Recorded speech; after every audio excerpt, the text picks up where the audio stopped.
Okay, so this should be live now. Um, Takes a little while for me to see it on the screen, so I always feel a bit weird about it when it starts. But hello, everybody. Chloethedev here. I'm going to be going through Vyper.fun. I have no clue what to expect. I'm starting this stream as complete Vyper newcomer. I've done a good amount of Solidity, I suppose, and JavaScript and stuff, but I've never really touched too much Python or Solidity. So really just starting from very beginnings. So these are the lessons they have so far.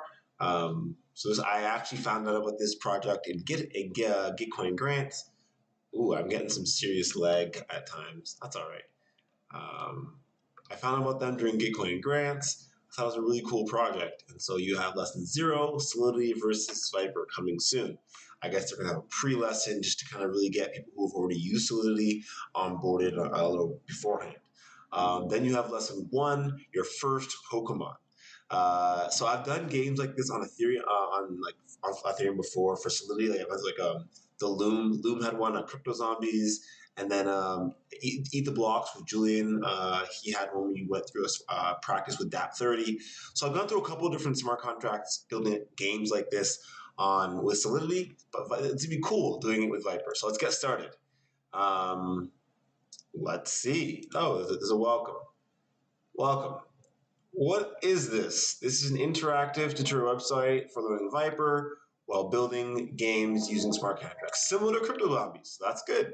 I am used to Crypto Zombies. That sounds great. In this chapter, you'll learn the basics of Vyper to create your first Pokemon. Awesome. Structure of a contract. Okay. Starting with the absolute basics, a contract is the fundamental building block of Ethereum applications. All variables and functions belong to a contract, and this will be the starting point of all your projects. I like this because, a lot of times I guess you could start with a front end. But I think it's hard that way, to start with what you want it to look like and then get to something else after. I think you just write the contract, and in my brain anyways, I don't really care about front ends too much, so that always happens after. So we'll see where this goes. So Vyper contracts are contained within files. Each file contains exactly one contract. Interesting, because in Solidity, you can use multiple contracts in one file. So to me, already that's a difference. That's a bit confusing for me. Version progma. I guess you can learn more about that by clicking this button. Let's see. Nope, it just opens that link. Okay, I've used Markdown a little bit. It's a little confusing for me. Let's go. Vyper supports a version progma to ensure that a contract is only compiled to the intended compiler version or range of versions. Version strings use NPM style syntax. So Solidity uses the exact same thing, like progma, Solidity 0.6, whatever you want to do, caret 0.6, whatever. So here, I guess this is the way they do it here. So put it to the test. Okay, in the box to the right, let's create a contract that can be compiled by any compiler version in the range of 0.2.4 inclusive to 0.3.0 exclusive. When you're finished, you can switch from building your code tab in the solution tab to check if your answer matches with the solution. So if you're going to be inclusive to exclusive, it's like this. I think it just wants me to go like that and hit solution and see if it's, wait. Okay, so my code is here, and you can read the solution. So the solution is just what was on here. Fair enough, just to show you what you're doing. Cool, I like that. Very straightforward, I like that. When you're finished, do that, check the difference. Okay, in the difference tab, oh, cool. Very nice. So it'll show you the difference between, that's really cool. So you have your code, you have the solution, and then you have the difference between the two. Cool. If you have any questions, open the chat and ask. This is really cool. Start chatting. Oh, I gotta sign in. Oh my gosh. What should I sign in with? Lord help me, GitHub. This is just not what I want to be doing right now. But we'll do it. We'll go through the whole sign-in process. Okay. going through the tutorial now.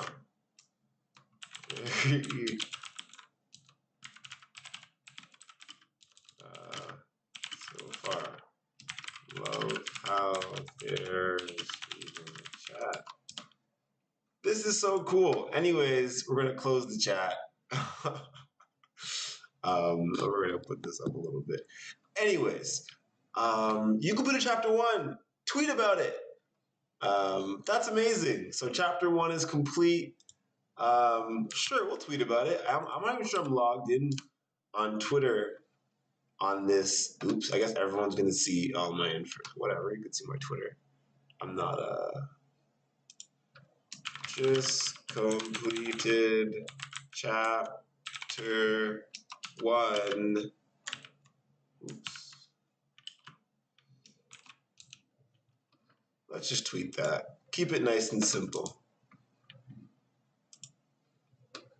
Hopefully people will be able to learn. Oops, where was I? There we are. Okay, where's chapter 2? Next. State variable and integers, because that was fun and all. But let's get into something a little more fun. Here we go. Great job. Now we've completed a shell of a contract. Let's learn about Vyper, how Vyper deals with variables. State variables are permanently stored in contract storage. This means they're written to the Ethereum blockchain. Think of them like writing to a database. Yeah, pretty self-explanatory. Example. This will be stored permanently in, I'm guessing, the blockchain. Yep. Stored data int 128. Cool. In this example contract, we created an integer called stored data, which holds a default value of 1. Cool. Unsigned integers, which is, I guess, what I'm more used to. The uint 256 data type is an unsigned integer, 256-bit, meaning its value must be non-negative. So usually when you're doing a lot of like DeFi contracts, you don't want any negatives anyways. So I don't think I've ever come across an int, like an integer in a smart contract before. It's always been unsigned integers because, I mean, when do you have negative money? I don't know, it's a weird concept to me. But I would love to see something like that. There's also an int, 128 for assigned integers, type to store positive and negative numbers, which obviously is needed for some contracts, but I've only really looked mostly in DeFi contracts. So this creates a constant uint with a value of 10. Maybe I can make this bigger. How does that work? I don't want to like cut off. Okay, so if I don't see myself, I think I can make the screen quite a bit bigger. Oh no, it just cuts off. Yeah, see? I think it just cuts off the stream. Okay, so we're gonna go back to this. Yeah, I think that's best.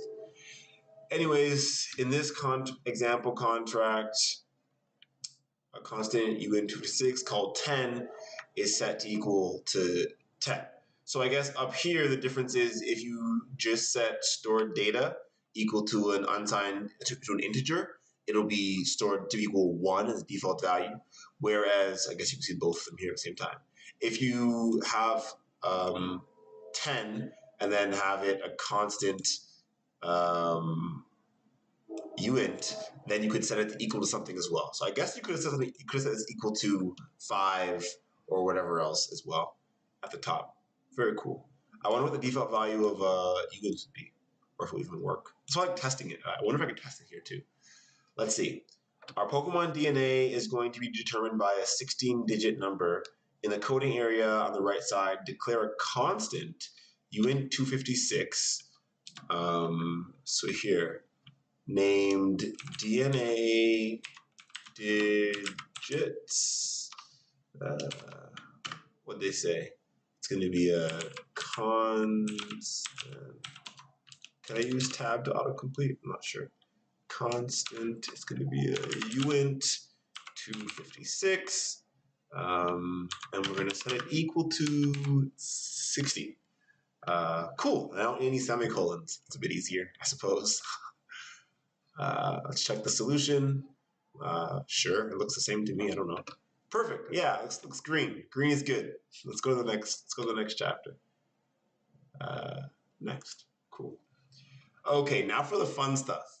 Math in Viper is pretty straightforward. The following operations are the same as in most programming languages. So addition, subtraction, multiplication, division, modulus, remainder. Okay, all the fun stuff. Let's see. For example, yeah, because you divide. Yeah, I mean, if you haven't done modules before, I guess here's a nice little example.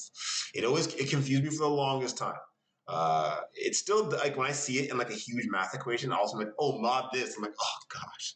I say it and I think, whatever. It's not that complicated, but get through it. Viper also supports an exponential operator, so x to the power of whatever, just a caret. Simple enough.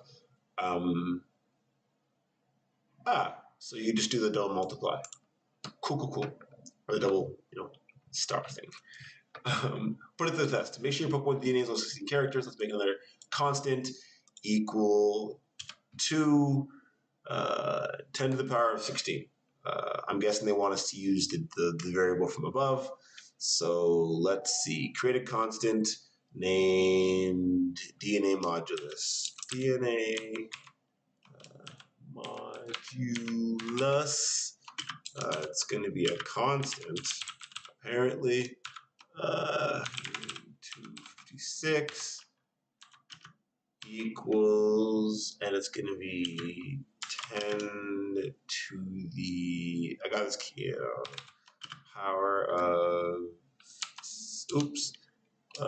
DNA digits. Can you just do it like that? Let's see. I can't tell like that. But yeah, all green. Looking at a solution and my code doesn't help me. They're not exactly the same, so it confuses me. Like that and that to me are different because they're not in the same lines. Like, yeah, so but that helps. Green's good. Next, structs. Structs are fun, I suppose. Sure. Sometimes you need a more complex data type. For this, Viper provides structs. Fun. So a struct for a person would be defining, all the attributes of said person, or some attributes like their name, their age. Their age would be a unsigned integer. Has to be positive. You can't be -years old. Like, see, like all the stuff you use it has to be positive. And your name would be a string. 64. I'm assuming is 64 characters max. But let's see. Note that we just introduced a new type, string. Fixed size strings can hold strings with equal or fewer characters. Yeah, so test string of 100 would equal hello world would be using too much data, because why would you want a fixed string of 100 characters and then only put in hello world? That's silly. Yeah, we only use 12. That's boring. I mean, just make a string of 12 and then don't waste data on the blockchain. But unless you have an upgradable contract where you have to, okay, that would be a pain in the butt. Can you do upgradable contracts in Viper? I'm assuming you can. Good times. Anyways, another thing to note is that Viper, like Python, uses indentation. I don't like it. Anyways, I like when code does it instead of like spacing, but we'll see. White space is used. All statements within the same distance to the right belong to the same block. I'm sure this will be easier when I get through to it. If a block has to be more deeply nested, it is simply indented further to the right. That'll probably be simple for me to read and write. I don't like writing code that much. I like reading code though, so I'm excited to hopefully be able to read some Python code, some Viper code after this. Taking the person struct above the example, age and name are indented to the same distance to the right, so you can see that. Very basic, very simple. Hence, they belong to the same block of code. Put it to the test. In our app, we're going to create some Pokemons, and Pokemons will have multiple properties. So this is a perfect use case for a struct. So create a struct named Pokemon. So we're just going to use the exact same thing here. So we're just going to, I always put a space, struct named Pokemon, which is going to have the attributes of, okay, well, I'm just going to copy and paste this because ain't nobody got time to be, Let's see. So you're going to want me to indent it all the same, right? Which means this all has to be indented. And then what do you want up here?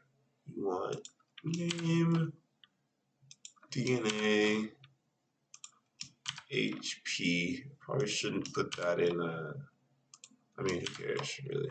But I kind of like not having to put semicolons at the end of everything. because that was definitely not the most fun to have to do when writing Solidity all the time.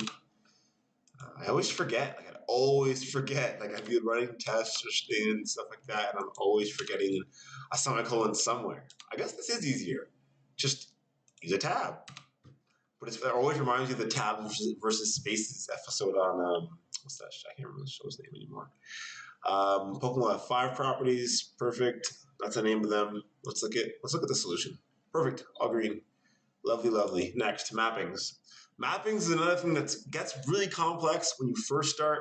But I started programming with Solidity, so to me, mappings are easier than arrays because arrays are more difficult with gas on the blockchain. So mappings make more sense. And I guess similar to linked lists, I suppose. I don't know, but they're hash tables. Yeah, simpler. I don't know. But we look at structs, mappings, another way of storing data. I think honestly, once you understand mappings, they're just blessings from Goddess on high.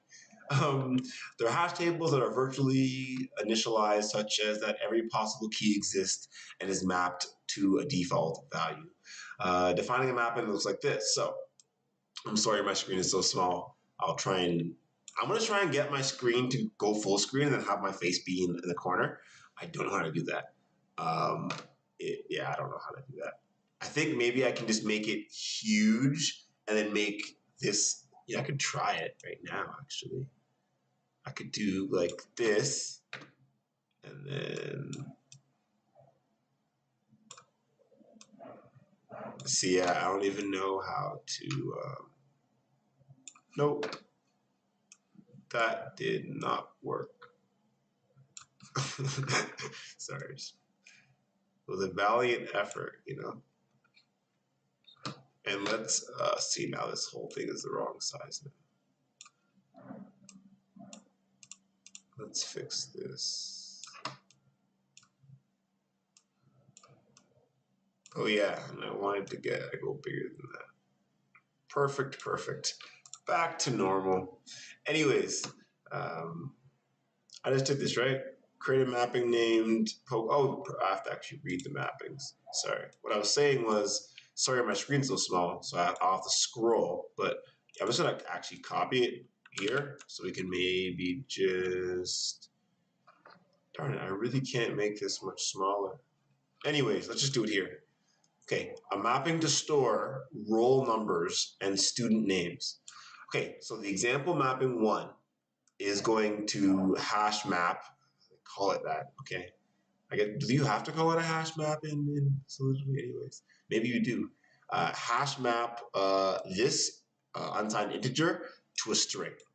So you're gonna link a number to a student name. So the string is going to be a student name. Your max amount of characters for the student name is 64 characters, which I think is still too long. I don't know, but anyways. And then, a mapping to store usernames and number of their followers. So again, you hash map a string, 32 characters. So store usernames, how many followers they have, which is a large number. Which again, even 256. If it's number of followers, why would you need that many? So I mean, again, this is a tutorial. I'm not judging the tutorial at all. I'm more talking about the fun thing to think about when you're building your contracts is when you're building your contracts, something to think about is if a store's max amount of followers is going to be something like 10,000 followers, maybe you don't need to use a number that can go up to 200, that large. That's a big number. I don't know, man. That's big. Anyways, I'll delete this code because this is definitely not what I'm supposed to be writing. Actually, I'll put it back in because I'm going to have to copy the syntax in a second anyways. A mapping is essentially a key value store for storing and looking up data. And the first mapping named example mapping 1, the key is unit 56 and the value is string 64. And the second mapping named example mapping 2 is the key and the string, is the value. It's quite self-explanatory. We're going to create our own mapping. I am going to I'm going to put some comments here so I know what the heck's going on. I can't spell variable right now. Variables for Pokemons. I'm gonna call it Pokemons. Struct for, oops, that's not what I meant to do. Struct for Pokemon attributes. And then mapping for Pokemon to list. I guess it's cool they call it, you know, the mapping is named Pokemon list. Okay. Cool. With unit 56. Perfect. Mapped to the Pokemon. So I guess it's to the struct type value. Cool. Okay. So let's see.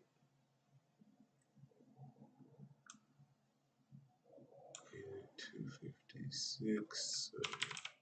256 to Pokemon, but isn't, oh cool, maybe you could just link it to the struct and just go dig into it later. I honestly haven't like, I don't know, man.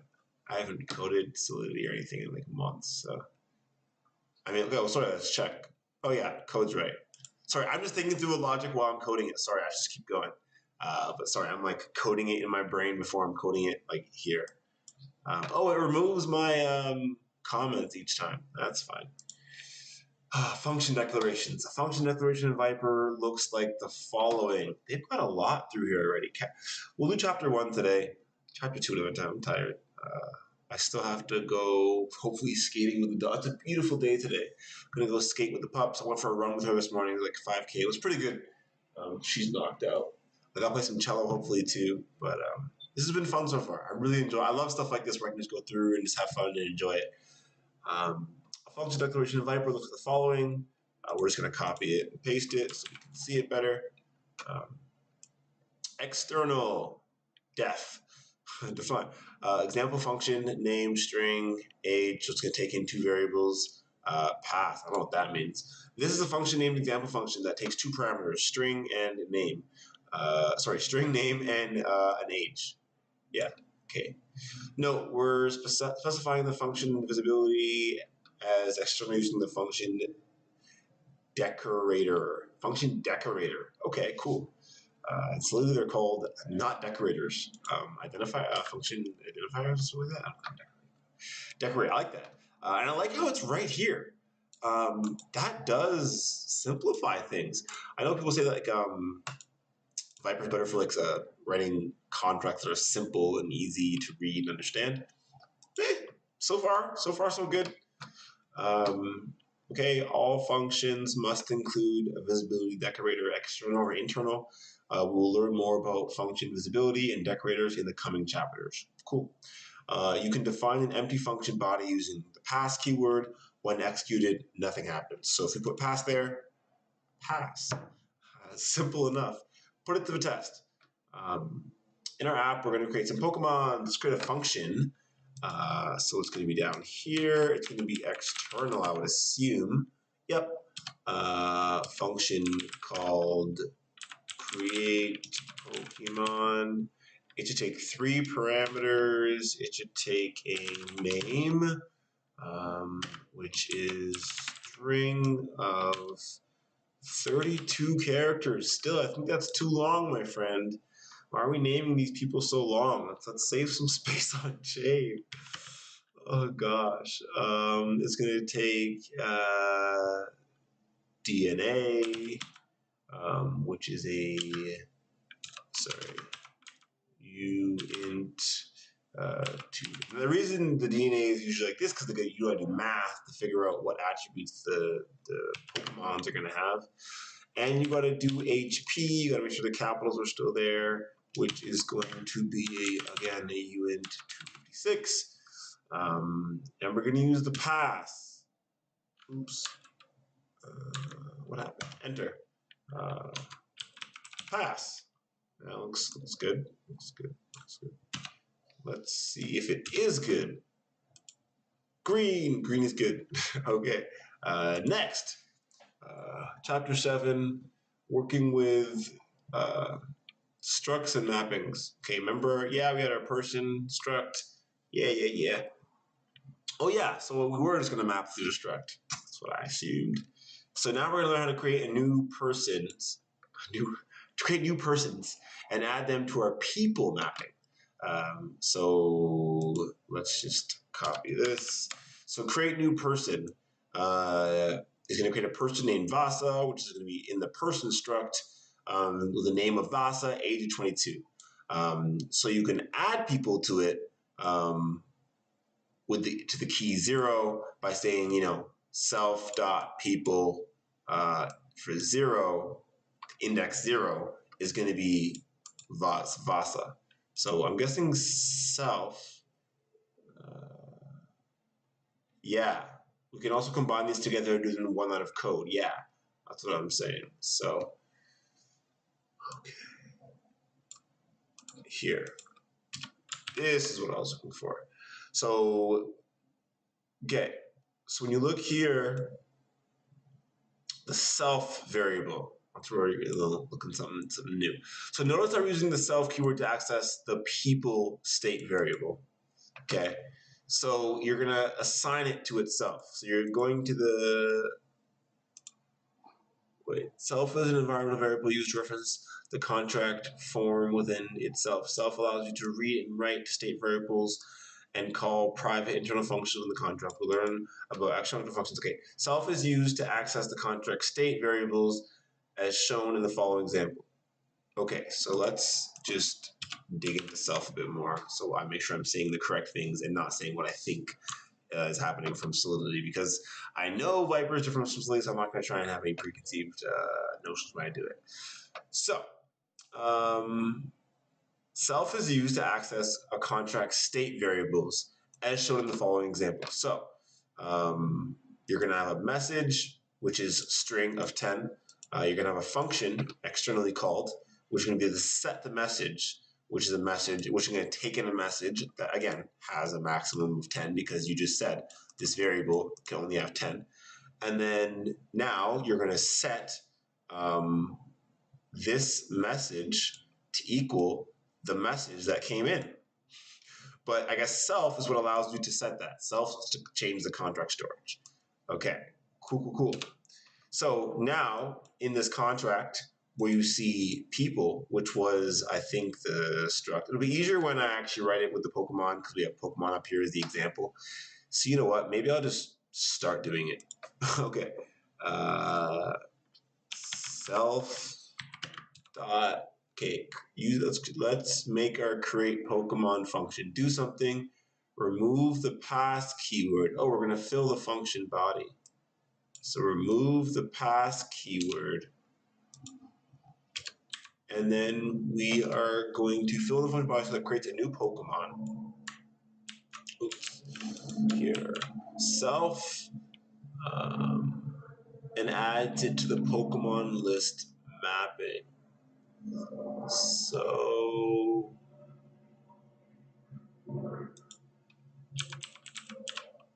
Is that where that goes?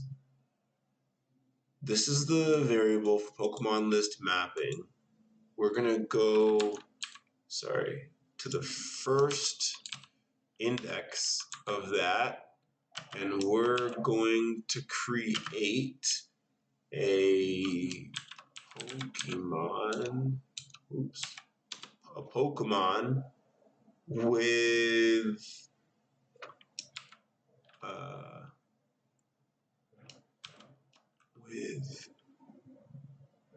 name, DNA, and HP for the new.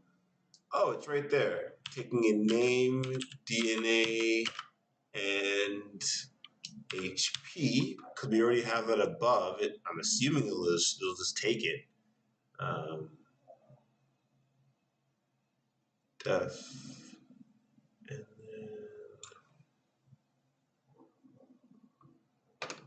then that should work. We're adding to this mapping, to the first thing, a Pokemon with a name, DNA, and HP. Okay, let's take out all this because let's check the solution. Oh, okay, they did it. Wait. It's saying that I'm right, except for I still have pass in there. But where do I have pass? I'm confused. Okay, so it's saying the solution is self.pokemon, that's what I had, equals Pokemon, okay. Name, okay, so it's saying that it wants me to do name still. Okay, so you still have to put in, so where was it? Like here, how you're doing name Vasa, instead of having the name has to equal the variable. Okay, so name is going to equal name here. DNA is going to equal the DNA from the arguments here. HP is going to equal HP. And then I will just, format it like they have, because I ain't no. Oops, what did I just do? Sorry about that. Just here we go. Is that closer to what they had? Let's see. Oh, we have to do matches and wins. Whoops. Oh wait, they didn't say it. Wait. Let's create a create Pokemon function. Oh yeah, so here's our create Pokemon function. Remove the pass keyword. Fill in the function body so it creates a new Pokemon. So you're going to add to the Pokemon list a new Pokemon with the name, DNA, and HP. For the new Pokemon should come from the function arguments. That makes sense.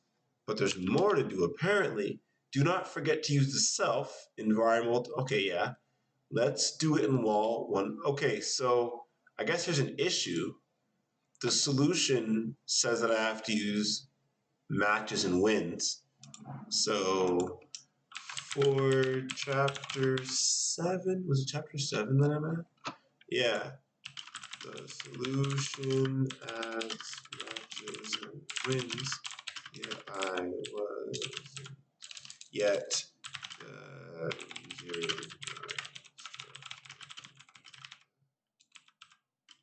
yet there was something else I was a bit confused about. Let's see. All there was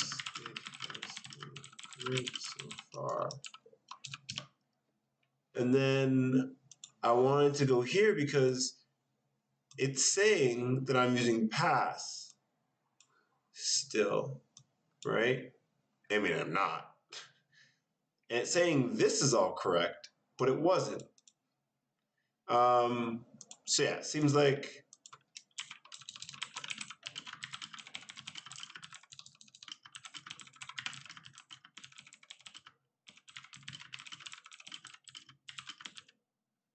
actually, before I type this other part, let me just copy this, refresh the pages. Maybe it's just a browser issue for me. Here, take out pass, which is what it said to do. And then fill in the browser body. Yeah, it still says that I have pass in there. Okay, so then also, it seems to me that my answer still has pass in it when I check it, even though it doesn't. And it doesn't seem to be recognizing. That's not how you spell recognizing. I can't spell recognizing. Be taken input at all.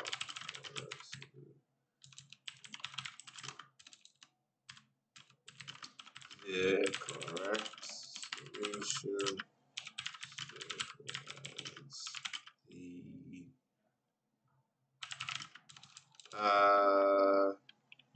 provides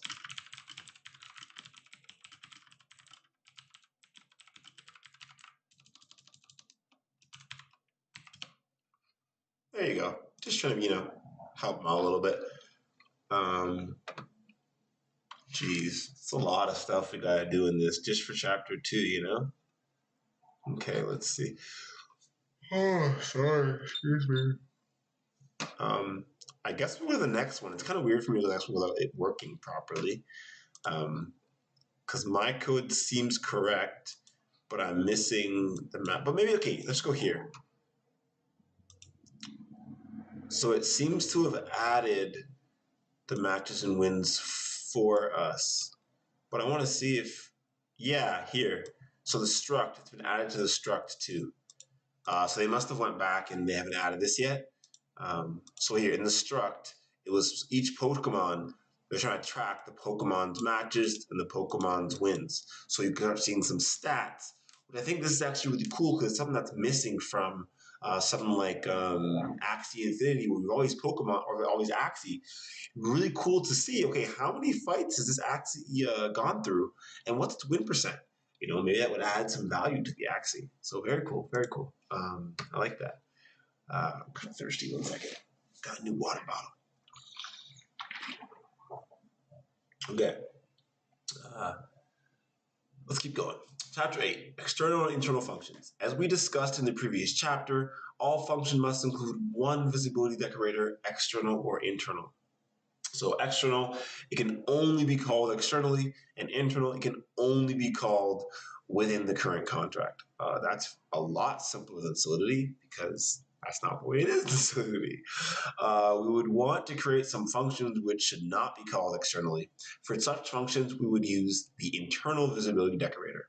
Let's look at how to declare an internal function. So we are going to copy this and I'm getting tired. The run will do that to me, I guess. So we're going to have an internal function here. So first we have a mapping, people to their age, I'm guessing. So you have, so a person's name, then their age. So what you're going to do here, I guess, to add, that, you're going to just have, you're going to add to the mapping a name, which is going to equal the age. But only, so this means only other functions within the contract will be able to call the add person function, which will take in a name and supply the age. Cool. Notice the underscore at the start of the function name and the parameters. It is a naming convention to add an underscore in front of an internal function name and its parameters. Very cool. So this also helps just to solidify the difference between internal and external functions. So when you're doing it, not only do you label it as internal here, right at the very front of the function, you also add an underscore in front of the function name and add an underscore in front of all the variables that are going to be taken in as arguments or parameters. So I actually don't so you're going to have a function called add person, which is going to take in a name and age, but it's internal. Let's modify create Pokemon so it's an internal function. Oh, cool. So we're just going to modify what we already have. What did I just click? Sorry. So we're going to modify the internal function to make it, the external function to make it internal. So basically, we don't want anyone to be just making Pokemon willy-nilly whenever they want. We want to make it so that only this contract can create Pokemon. Don't forget the naming convention. Okay, so it wants me to make sure that I underscore it, and that I also underscore the parameters. So name, DNA, and HP. Ooh, that cracks. Are all underscored. And yeah, I guess that should work now. Let's see the solution first. Okay, so yeah, mine's a bit below because, yeah. So the solution is underscore create Pokemon underscore name. Okay, so all we're doing is changing the underscores. See, this is still thinking that I have all this in here, but it is saying that this is correct, but then isn't showing this. Yeah, I'm not really sure. Anyways, my code seems to be like the solutions. Let's keep going. Let's see. Storage variables can be marked as public during declaration. So a public name is going to be a public and then a string of 64 characters. The compiler automatically creates a getter function. Okay, save as solidity for all public storage variables.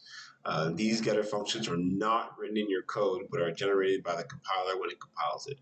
For the example above, the compiler generates a function named public name that does not take any arguments and returns that string. So simple. If you declare a public variable, so let's say I have a contract, and in my contract I have a public variable named Chloe. I can call the contract for free, and it'll return Chloe, for free, without me having to declare that function to return it. So even if you cannot see any function named public name, it will be generated for you when your code is compiled. Put it to the test. We need a public storage variable that tracks the number of Pokemon created. So I guess we're good. What? Declare total Pokemon. It wants it down here. Okay. Create a public storage variable named total Pokemon count. I don't know why it's already showing up. That's very weird. But because it's down here. Total Pokemon count is going to be public. Let's see. And it is a uint 256, I suppose. Okay, yep. Replace the key 0 in the mapping Pokemon list with the function create Pokemon. So now instead of every time you call this function, it's just going to keep it at the 0 index. That wouldn't be very fun. Or you could have it a variable, so you could input the variable as an external function, or a function that only made with a modifier that you could call as the contract owner. But what we're doing now is we're making an internal function. So it's actually going to use the internal function as what it does. Yeah. So replace 0 in the mapping Pokemon list with the function create Pokemon. In the function create Pokemon. Oops. Sorry. That didn't seem right. With the storage variable total Pokemon. There we go. That makes more sense. So it's gonna tick up total Pokemon count. So right now the total Pokemon count is 1 or 0, because it was saying that it's unsigned integers start at 1, but I'm guessing uint start at 0. So the first one will be 0, and then increment each time by 1. So let's do it here. Total Pokemon count plus. Can you do that here? Let's see. Replace the 0. Remember to use the self. Yeah, we still use that. In the create Pokemon function, I guess the function just goes for as long as you're in it. That's kind of cool. You don't have to actually use any syntax. You just don't have to. You just keep going. Very cool. To make the code look clean, use the plus. Okay. Like that. Okay. So add the number external, definite add 1. Number takes it in +1. Okay, I'm assuming that's correct. Oh, self. Makes sense. Whenever you want to change a variable in the contract, you're talking about this contract, you're changing it in. I guess the person, makes sense. Self, okay. And total Pokemon count is public. Uint 256. Total Pokemon count is public. Uint 256. Self, total Pokemon count equals 1. And then here, self, Pokemon list is going to be total Pokemon count equals Pokemon, and the solution you have self Pokemon list self dot token Pokemon count. So again, I need to make you need to make sure that every time, which it's good for security, of course. You don't want to be just throwing a variable somewhere you don't need to change. Every time you want to change it, you talk about which total Pokemon count you're talking about, the one in this contract. Because that makes sense. Like, what if you wanted to change, if you were inheriting from other contracts, what contract do you want it to be using? That makes sense. Let's see if this works. So it seems to still think that I'm doing that, but this part seems correct. So as long as you can see that, cool. Some randomness, very fun. We're going to learn about return values and optional function decorators. Okay, so you do have optional decorators. You still have peer review and payable non-reentrant. That is new. So, in Solidity, you do have peer review and payable, but I've never heard of non-reentrant before, so let's go through it. Okay. To return a value from a function, looks like this. So you have the function external. The function's called get age. It's gonna take a name, and it's gonna, I don't know what that arrow means. The above get age function returns which is represented by a symbol followed by interesting. Okay, so you can just use an arrow. Cool. So it's just going to return from this contract name to age. Okay, which is the mapping up here, which is a string of a name to an age. So I get it. So this is the name to an age. Cool. So in a previous chapter, we explored two of the function decorators, internal and external. There are a few more optional ones. Pure, it does not read contract state or environment variables. I had never really come across pure variables that much. Usually it's a security thing where you just don't want this number to change. It doesn't need to, or like this function doesn't need to actually do much of anything. It just needs to be there and be able to be called, I suppose. View, the function does not alter state contract, but may read contract state. So this is now where the function is not changing your contract, but maybe the function needs to know what's going on in the contract in order to do or not do what it needs to do. This would be, it doesn't care what the contract's doing. This is just always going to keep doing what it's doing regardless of what the contract's doing. This is going to, be able to do something, if the contract's doing what it needs to do.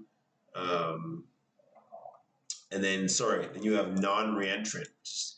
Interesting. So, payable, yeah, it can receive ether. Simple.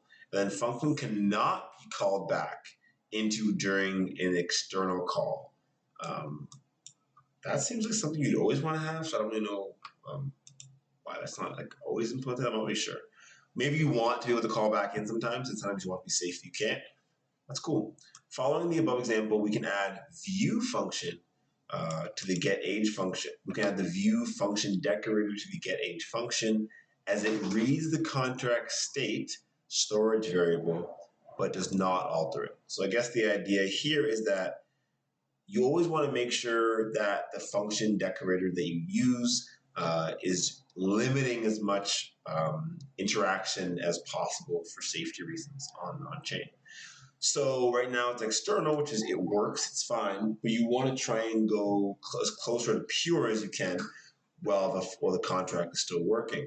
So here it's saying, okay, you could change it to internal, and I guess that would still work because it just needs to take this information should already be on the chain. It's just going to take something from the chain. It's going to take in a name. And it's going to just give you back, returns a number. Yeah, which will by the name. So it's just going to return it based on the contract. So again, it can't be pure because it is going to return something based on the contract storage. So it can't be pure. But it could be view because all it is viewing the contract and doing something based on that. So we want to create an internal function which does not read or alter the contract state or environment variables, meaning a pure function. Okay, cool. We're going to use a pure function off the bat. I always forget why we'd use one, so I'm glad that we're using one here. I think you want to stop what's playing. Is that right? Yes. I don't know why Google thinks something's playing anyway. Nothing's been playing. Anyways, create a function named. Well, I gotta know what it's going to be with internal and pure.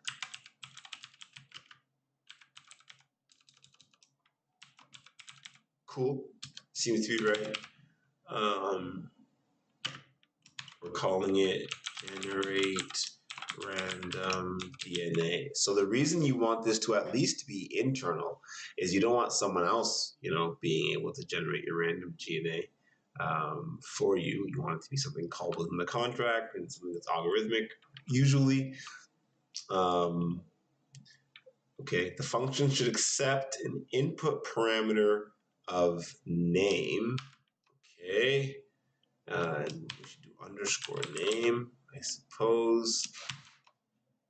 Oh gosh. The dog is being so weird right now. She's like sniffing. Mika, what are you doing? You're being so weird. You're scaring me, little weirdo. Stop being weird, please. Okay. Sorry. The name is going to be what? Okay. String of 32 characters. Sure, that seems good. The function. Oh, wait. The functions of imperator of name. I think and returns a unit. Unit 256. Okay.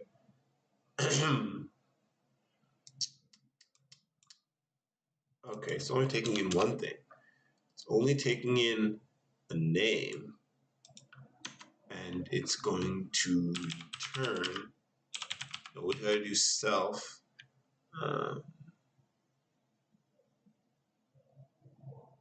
It's saying use okay, so sorry, it wants it like this. View external. I should read the entire tutorial before I go through with things. Anyways, let's go up a bit. Let's read it. We can add view. Okay, here. Right, view external. Perfect. Okay, so we want to create an internal function that does not alter, so it's pure, which returns 256. Okay. So it's going to return event 256. So you're going to put in a string and it's going to return a number. Okay. And then it wants pass to define an empty function body. So I guess you need to put pass in first, I suppose. And then return self.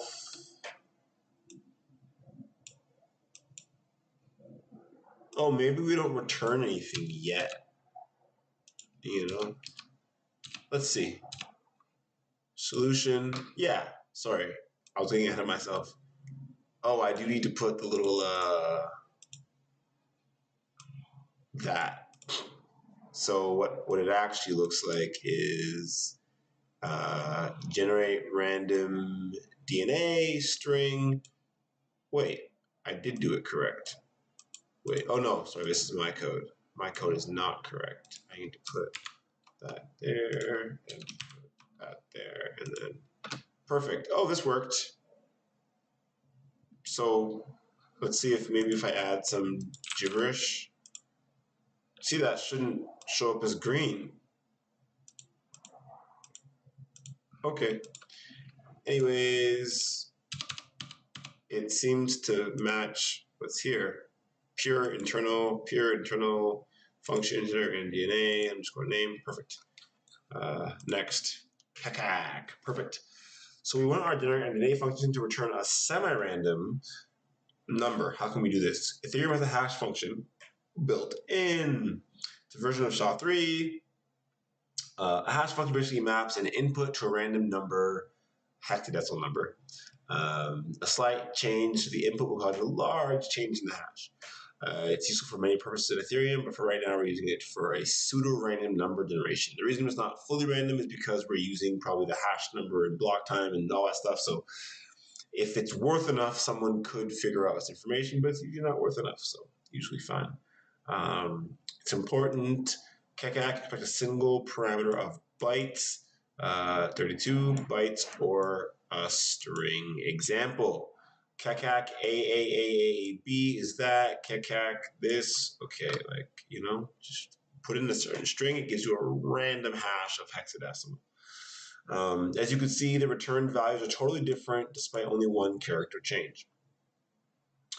Secure random generation is very difficult, but actually you can use vdo for this, and you could get real random number generation through vdo during their, actually this would be cool, take this project and then add in vdo. I would actually love to do that. So what I'm actually going to probably try and do is add to this later on. It's good enough for now, but we're going to add vdo in later on and have some fun.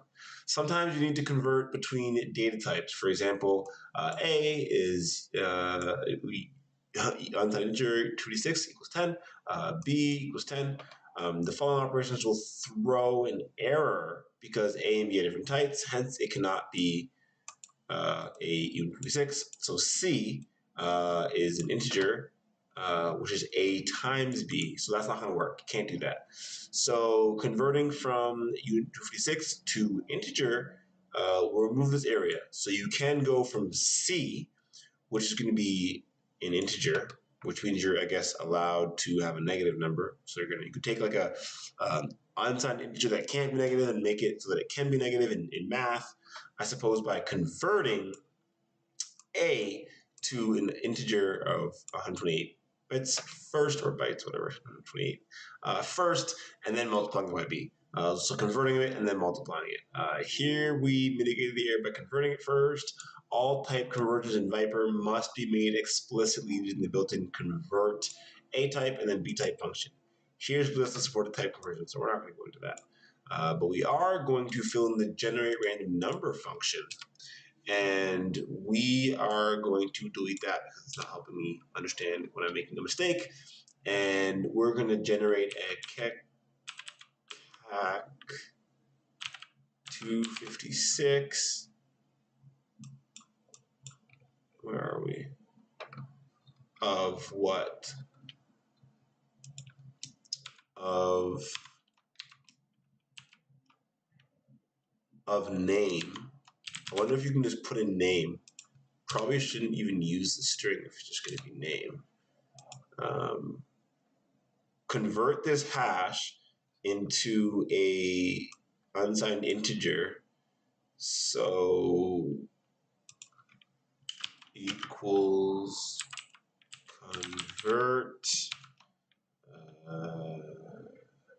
convert this hash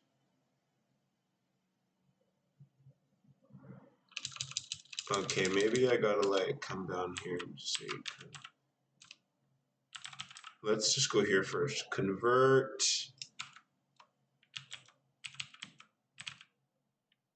256 underscore name.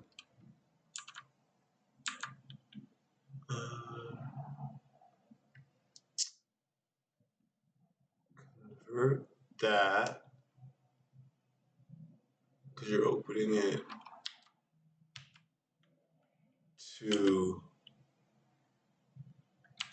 uint 256 and assign its value to a uint 256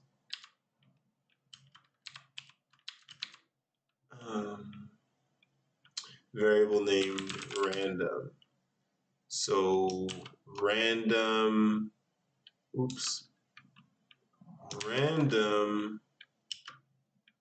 uint 256 equals convert kekak 256 name into a, okay. I have no clue if that's correct, but it seems like it should be, right? Because starting from the bottom, oh, it's not even done yet. So convert this hash. Okay, so you're gonna have a variable called random, which is gonna be a uint 256, and it's gonna equal this hash, which is a 256, because it's gonna be a kekak of the name and the 256, and here you have the name that you're taking in of the thingy, mabob. 3, we want our DNA to only be 16 digits long. Remember that DNA modulus? Return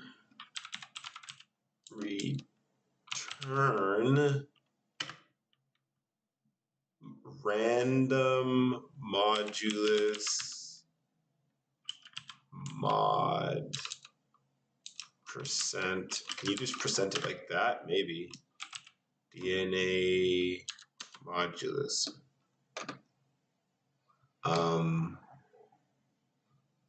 Sure.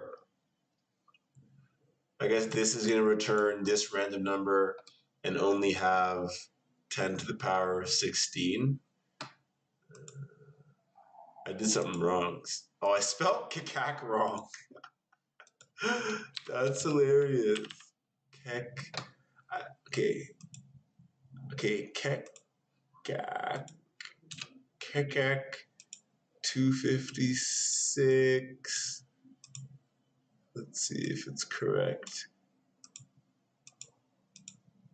It looks same to me.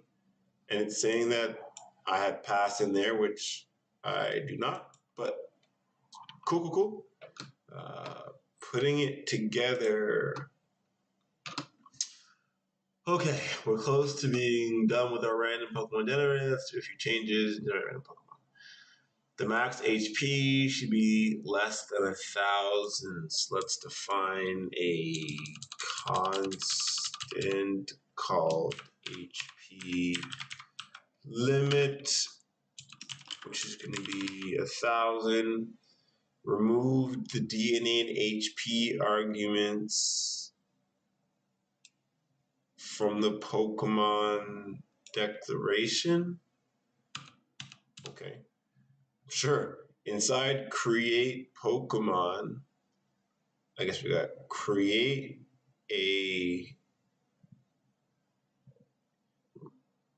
uint 256 random variable.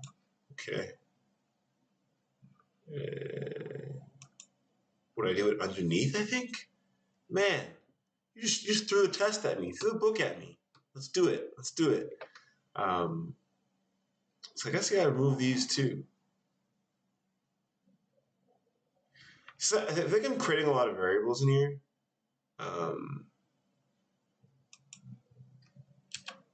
So let's just do it here.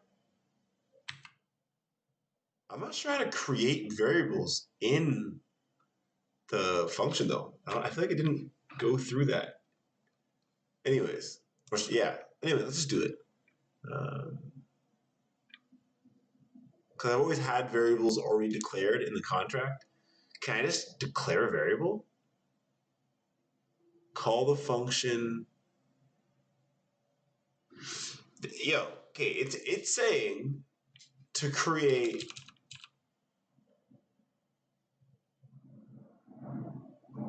a uint 256 variable called random DNA.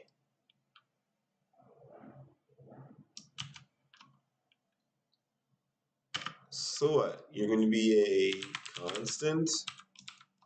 I don't know. We're just going to try that. You're going to be a constant uint 256.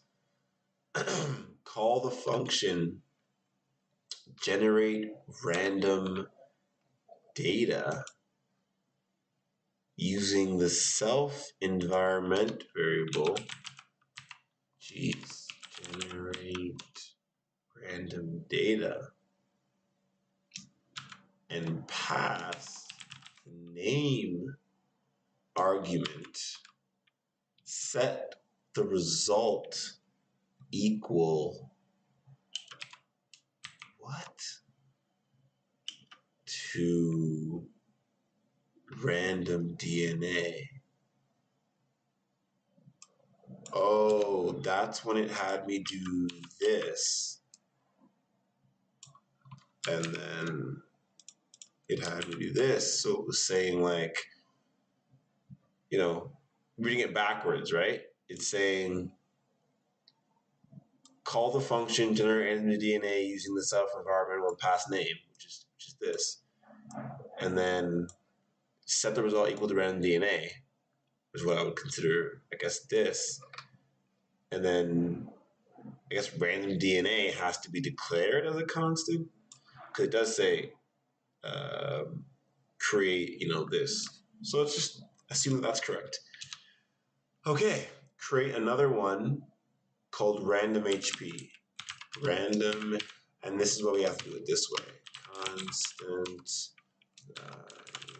256. These numbers probably don't be that big though for only number up to 1,000.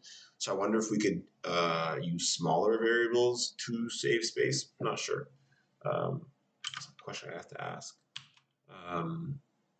Set the value equal to self dot random DNA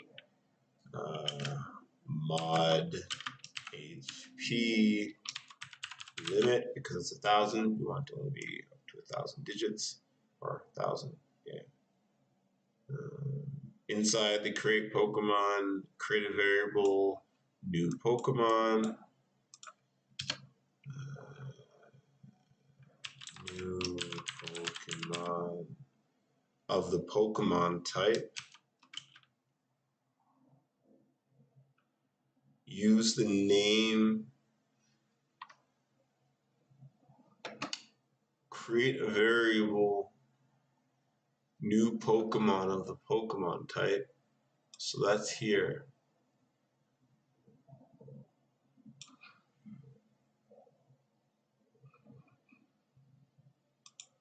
Okay. Use the name argument,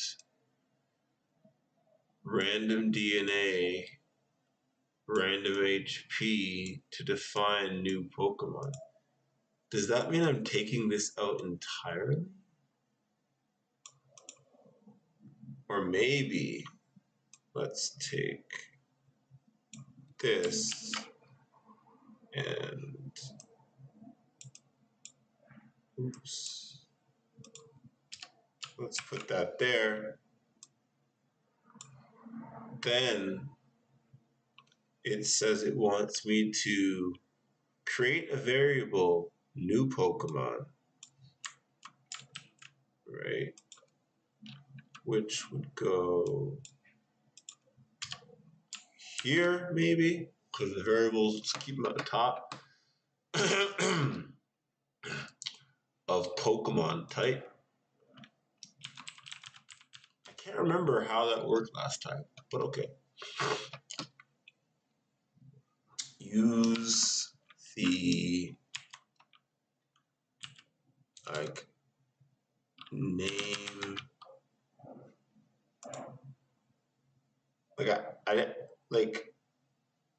do I have to use self here as well? Right? Because here we use self to do it. Anyway, let's just try it. Pokemon name is going to equal underscore name. I think that's how it would work. Use the name argument, random DNA, random to define the new Pokemon. So new Pokemon is going to be a Pokemon where name is going to be underscore name. See, what's confusing is that here in the struct of new Pokemon, it only has name, matches, and wins. Here you have name, DNA, HP. Okay, I'm just gonna look at the solution. This makes no sense to me. This makes absolutely no sense. I'm sorry. But so they're saying that you're gonna have create Pokemon, okay, which it doesn't like. I'm sorry, but okay, where's mine? Create Pokemon name. So is it saying remove? This is really confusing. So yeah, this is where I'm trying to get really confused at what they want me to do. Okay, we're looking at this. So create Pokemon name string goes to Pokemon. Sorry, this is theirs. This is why it doesn't look the same, and it's quite confusing when it doesn't look the same like this.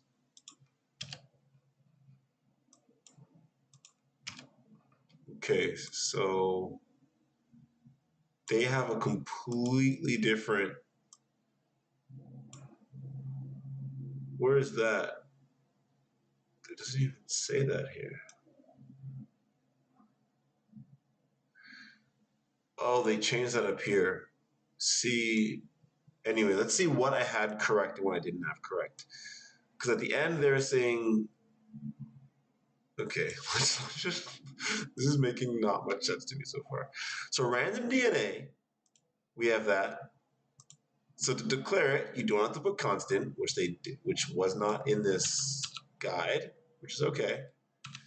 But good to know. When you declare something within a function, all you have to do is put the type. Okay. What else? Now they are making you use self when you use the generate random DNA, which makes sense. So what did I have? Yep, I had self generate random DNA, and then it used underscore name, which is okay. So that seemed to be correct. Now for random HP, they have it as being UV6. For some reason, they don't have self here to look at random DNA. Oh, I guess because random DNA is only a variable in this function, which I guess also wasn't clear, but that makes sense.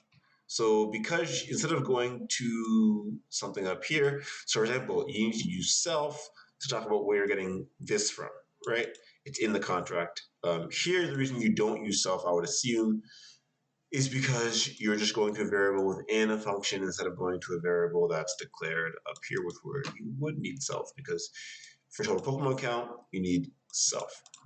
Okay, what's next? So the new Pokemon is Pokemon equals Pokemon, and the new Pokemon.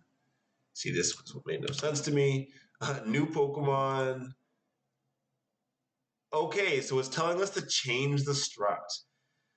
Okay, so instead of using Pokemon list and this mapping to Pokemon,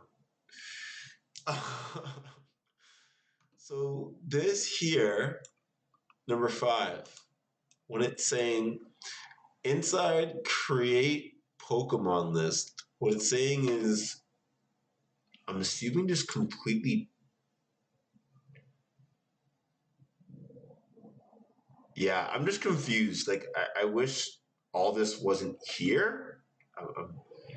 Cause it makes me just, I don't know what this is doing. But anyways, let's just act like we don't see it.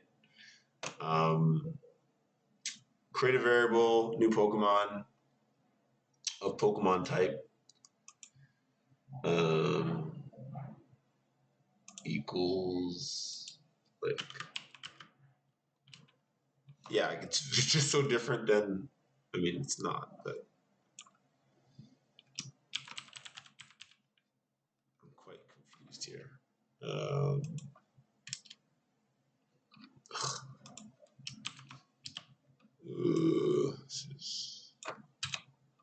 Okay, let's see what we ended up with here.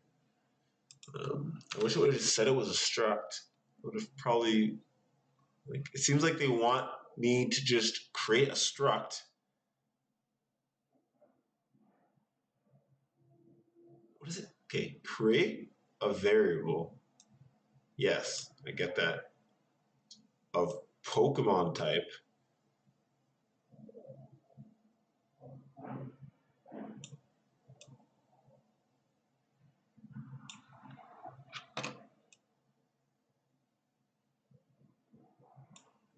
Okay. Okay, sure. I got you, I suppose. It's highly frustrating for me, but I suppose that makes sense. Anyways, we're going to use name underscore name apparently. Random. Yeah, it's not being very clear about what it wants in this description, and so I think it just wants to put name, DNA, HP, matches, and wins. But yeah, okay. DNA is random. DNA HP is going to be random HP. What's next? Matches. I don't even know what they want matches to be, honestly. I guess 0, but I guess it's not going to stay 0 because it's always going to change. But for now, maybe it's 0. I don't know. I guess maybe we can just tick up matches after they play. So that's fine. We're starting at 0. What's next? Wins. 0. And that is how they had it. Sure. Inside create Pokemon. See, I wish it would just say inside of create Pokemon, do these things, because it's really confusing me because it's all inside of create Pokemon. It's all within create Pokemon or underscore create Pokemon function. But so that line is just this every time is confusing me. All it wants me to do is populate Pokemon list. So this is where I was getting confused. Using the key total Pokemon count as and value as new Pokemon. Yeah, I feel like I understand that it's telling me to do that.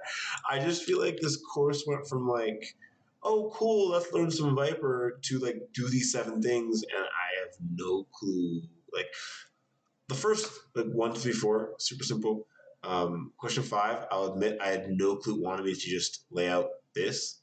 I get that it wanted me to take some things out of the struct because they didn't want to be because they were hard coded, I guess, before. And so now by having the DNA being this random DNA and HP being this random HP, it's showing you how to create variables in a function. But that wasn't really in the tutorial. But just things that I just not that hard to figure out for me, I suppose, and hopefully other people figure it out as well. Okay. Now, what was left? It wanted me to modify the create Pokemon function so that declaration so that it returns a Pokemon.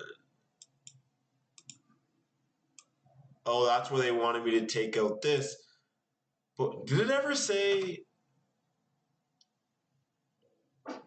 So yeah, this is where I'm actually not I wouldn't even know where to start. If I saw this after going, and I guess this is where I'll look at the solution and I'll understand it. But if I'm going through a course, a fun tutorial, I'd want to know how to do this stuff before I got to this part. So I feel like I got to 5, I was quite confused. Apparently, it wanted me to do this. When we get to 6, it wants us to populate Pokemon list. So it was the same. Okay,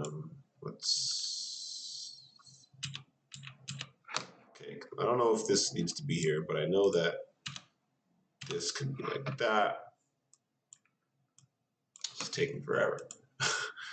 So, and for some reason they have these not spread apart, which let's just try and keep it the same so we can see the differences. Self Pokemon list, self Pokemon equals new Pokemon equals, so populate Pokemon list using the key total Pokemon count and value as new Pokemon. That was relatively self-explanatory. Remember to use the self-environment variables to act as storage variables. So that clarified. That was very helpful because number 6, very, very clear. Just do what you had before, change the key to new Pokemon, which, where is the new Pokemon that we had up here? I can't even where is the new Pokemon thing? I'm confused, not gonna lie. Modify the okay, that seems correct though. Modify the create Pokemon function declaration so that it returns a Pokemon.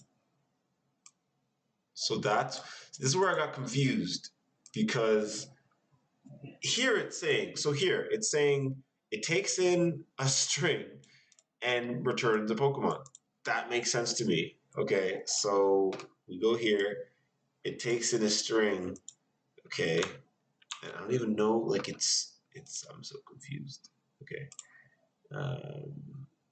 It takes in a string. This is where I get confused. And returns a Pokemon.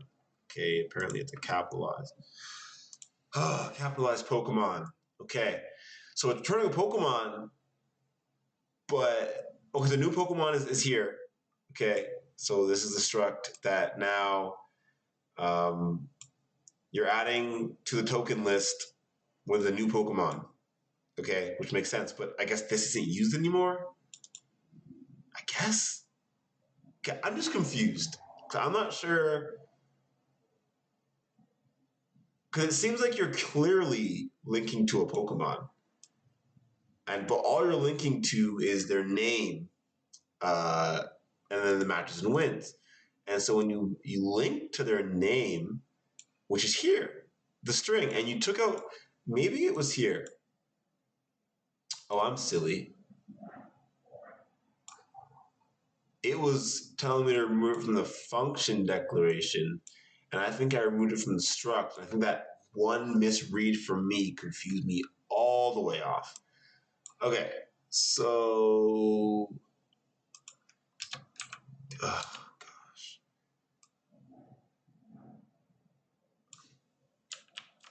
let's just put this in. Oh, let's just look at the solution. Yeah, I messed up. Let me just fix it. Okay, so okay, so what happened was here, when I read number 2, to remove D and HP arguments from the function declaration from down here. And I think, oh, sorry, not from the function, from here. It wanted me to remove these because it wanted to show that all that it takes is the function is going to take in just the name of the Pokemon and it's going to return the Pokemon, right? And so then you go through, let me just walk through it quickly. Inside of here, create random DNA, which we did, which is simple enough. Inside number 4, it was saying create random HP. And then number 5, where I got confused the first time, and I got confused because I was deleting DNA and HP from here. Or I was looking at DNA and HP here, and I was doing it from here, and I was kind of confused at why I would have deleted it from here and kept it here. I didn't understand why that was the case. Obviously, I was mistaken. And so here, sorry, it said create a variable, use the name argument. And it did answer. It did answer the questions. It did say, use name for name, use random DNA for DNA, use random HP. I guess those are all pretty self-explanatory to define the new Pokemon. Then here it said populate a Pokemon we already had from the other parts. And then we got, and it said remember to use self, which is helpful. And then it said modify the functions that it returned the Pokemon. And so for number 2, if I did it properly, I would have seen this very simple string, and that would have been like return Pokemon. And at the end, return new Pokemon. So at the very end, we're going to return. Oh, tired now. Return new Pokemon. Let's see if that's correct. Yeah, so just return new Pokemon. And that should be it. So yeah, this is just showing up as all wrong. I think because I ended up taking it out and putting it back in, so it doesn't look like I did that. But wait, the solution isn't putting commas here. What? Do you not need commas for structs? Wait. Okay. The only thing. Oh, I had this wrong. The HP limit of 1,000. It needs to be the constant. Yeah, 1,000. So for the state variables, you can put the constant in there and declare them. For function variables, you do not need to do that. So remembering the difference between that is important.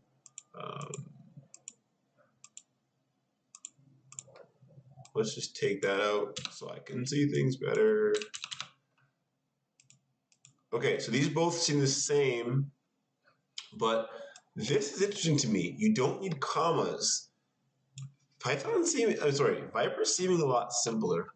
Let's go back real quick though to Structs and just double check. Wow, you don't need commas for Structs. That's amazing. Yeah, okay, don't need commas for Structs. You just write it out and go to the next line. Events. Last one. Events. Lord help me. I'm gonna go to bed after this. Okay. Almost finished. Let's add an event. Events are a way for your contract to communicate that something happened on the blockchain to your app front end, which can be listening for certain events to take action when they happen. Example, declare an event. Event, new person added, which can be name, string, 4 characters, and age, unit 256. People is going to be a mapping, hash map of string to that unit. So you're going to map, so people are going to be mapped from, it looks like here, their name to their age. So you can start linking those things, I suppose, or I don't know. Or no, probably to a number of people, right? So you're going to have how many people you have and then their name. Let's see. A function, add new person, is going to take in a string and an age. So what you're going to do is when you take in that new person, what you're going to do is you're going to go to the people. You're going to go to people, which is here, the variable people, and you're going to add the name from here, and it's going to equal age. This confuses me a little bit. Like I don't know why. Maybe it's just code to be very simple. But why? Like why would you? Why like? So you take an age, and then like the name here is going to equal. Yeah, I'm just not sure I understand the whole mapping yet. And I know we did mappings already. But I understand mappings. I just don't get the way it's laid out there. I don't know. I don't know why. Like fire an event to let the app know the function was called. So you're going to log the event here, new person added, with the name and the age that was called. So let's just read it and let's see what's going on, because clearly I'm tired and I don't know what's going on. Your app front end could then listen to the event. A JavaScript implementation would look something like this. Your contract, and then you'd go to the event, new person added, and then you would have a function, and then the error or the result. So then do something with that result. I guess you go to the front end. Put it to the test. We want an event to let our front end know every time a new Pokemon was created. That makes sense. An event for this function of create Pokemon, you'd want to at least get the name of that Pokemon and maybe some other data as well. Like you might want the whole struct, right? The name of the Pokemon, the DNA, the HP, and then for now, you probably have no matches or wins anyway, so you wouldn't want that data. See, name, data, HP. Create an event. Oh gosh, I'm tired. Create an event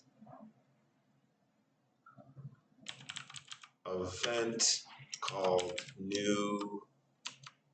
Oops. I guess events can use capitals. So new Pokemon created. So when you want to have this event for new Pokemon created, this event should have 3 arguments. So how do we do arguments? Cool. It always seems pretty easy in Python just to like put a colon and then just go to the next line. Double colons or whatever. Not colons.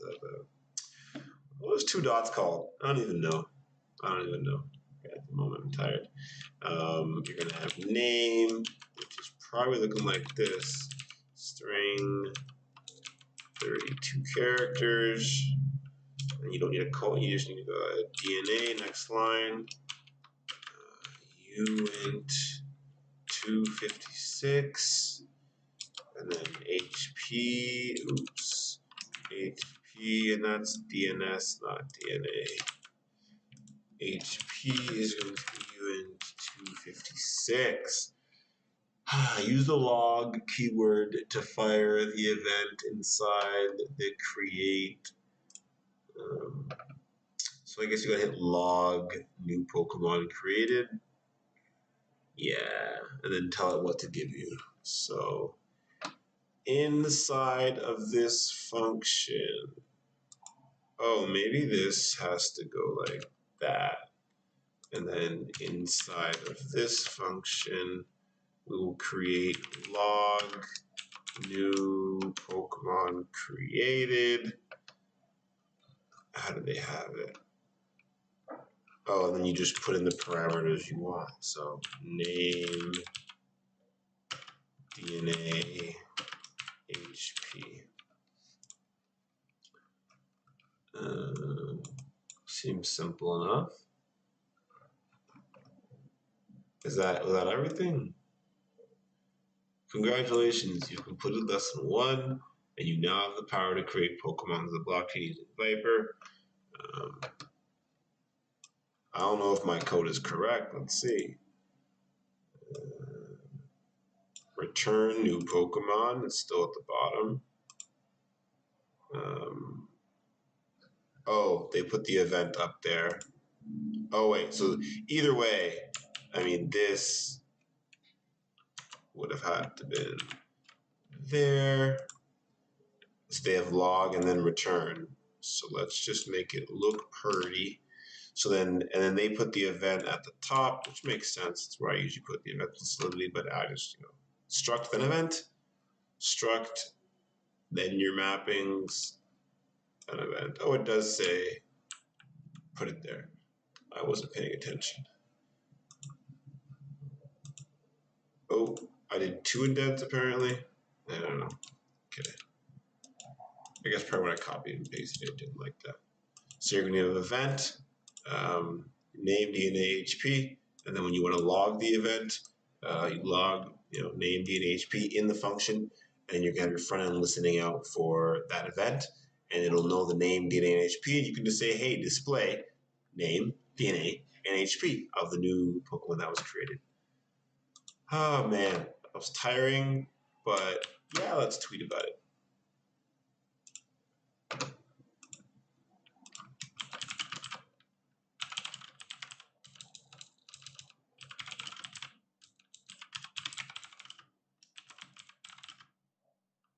I just completed the first. I need to change the color coordination on this thing.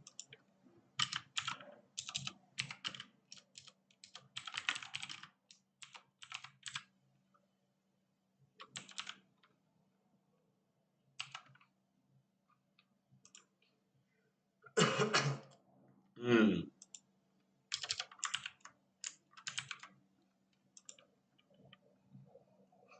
Um,